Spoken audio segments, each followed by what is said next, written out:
Derby Grammar. I hope that you're all well. Thank you very much for tuning into this morning's assembly. So this week we've seen some small changes, haven't we, to some of the rules on social lockdown. We can go outside multiple times to exercise. We can even meet up with one other person as long as we are observing social distancing. So because the British public are now a little bit more mobile around the place, it's the first time that we've had some discussion with the government and in media about the rules surrounding whether or not we should be wearing face masks or face coverings. First of all, there's a difference between the two. Face coverings can be anything. They can be improvised, they could be scarves, they could be anything of your choosing. And that's versus face masks, which are more specialised equipment that are recommended really just for medical personnel. So face coverings, where should we be using them? Should we be using them? There's different advice in different countries, but in this country, we are being recommended to use them on public transport. We're being recommended to use them perhaps in different shops, and also in different situations in enclosed spaces where we come into contact with people that we can't maintain social distancing, and people that we wouldn't normally come into contact with. So in those situations, the government is recommending that we use our own improvised face coverings. They're not saying we should be using them when we're exercising, not in schools, they say, not in particular workplaces, and certainly not if you have breathing difficulties. You shouldn't have anything across your face at all in that situation. There's lots of different ideas out there of how we can make our own face coverings. So that's what we're going to do today. So it's a bit like a craft session with Dr. Norris. So I want you all to get involved in this, boys and girls. I want you to try and make a face covering. I'm going to show you how to do it. I didn't invent this, so I don't take credit for it. But I am going to have a go at making one live on camera this morning using a sock. It's true. I want you to have a go at this as well. Send us photos to goodnews@derbygrammar.org. That's goodnews@derbygrammar.org, and we'll get them on our social media. So, are we ready? First of all, you will need one sock. Please make sure the owner of the sock is happy that you're going to turn this into something else. Please make sure it's not smelly. My socks always smell lovely, so we're fine there.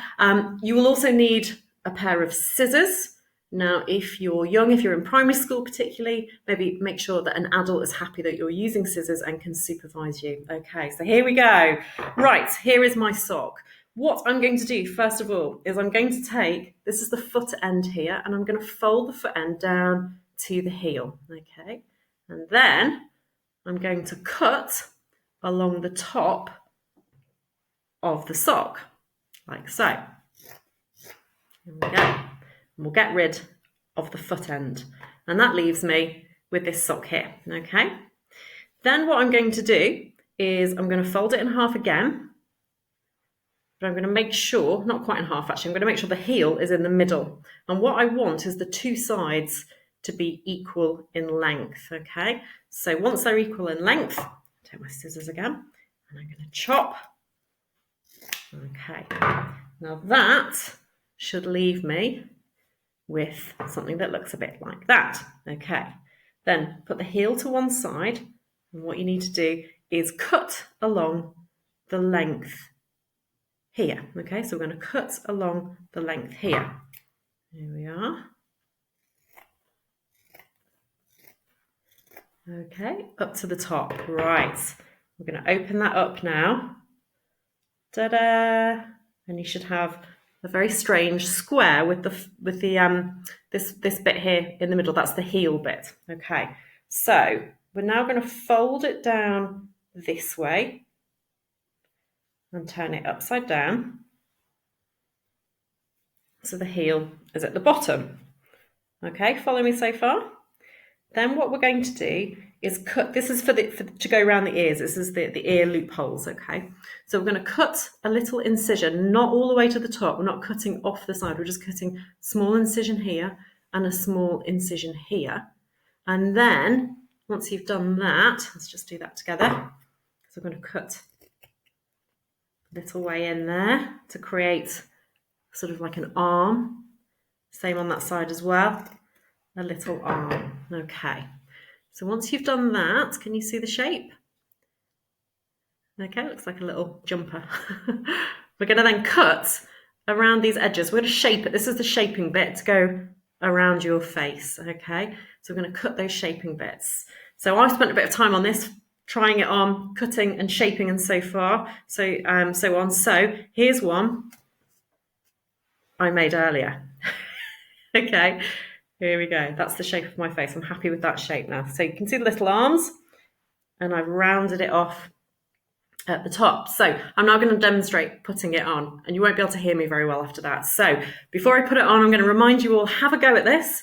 Get yourself a sock, pair of scissors, get yourself permission from your adults, your grown-ups, and make sure they're happy that you're going to do this, and then have a go and send us your pictures. Okay, so as we open it, okay, it's going to look like this. We're going to stretch it and we're going to put it on.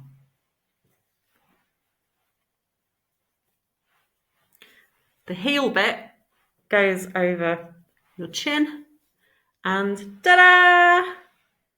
We've got a Derby Grammar makeshift face covering from a sock. Enjoy!